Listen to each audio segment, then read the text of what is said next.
তার জন্যই আল্লাহ রাব্বুল আলামিন এই মাদ্রাসা কায়েম করার তৌফিক দান করেছেন।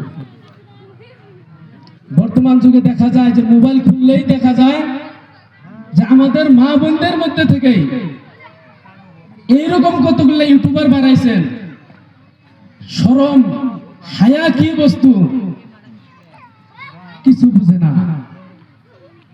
সেই মেয়েকে নিয়ে আমরা কি গৌরবান্বিত করি যে আমার মেয়ে গানে 1 নম্বর, নাচে 1 নম্বর।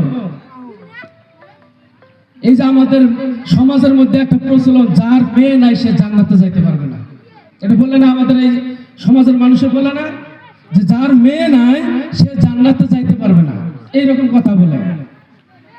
এখন বলে যে এইরকম মেয়ে যার জন্ম হয়েছে, যে ইউটিউবের মধ্যে মোবাইল খুললে পাওয়া যায়, নাচতেছে, গান করতেছে, বলেন তো দেখি ওই মেয়ের বাবা কয় নম্বর জান্নাতে থাকবে? সেই জান্নাতটার নাম কি আছে? কোন খবর আছে?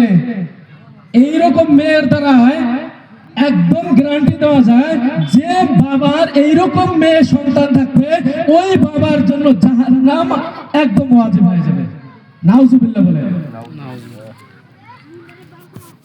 তো আল্লাহ রাব্বুল আলামিন আমাদের গ্রামের মধ্যে এইরকম মাদ্রাসা কায়েম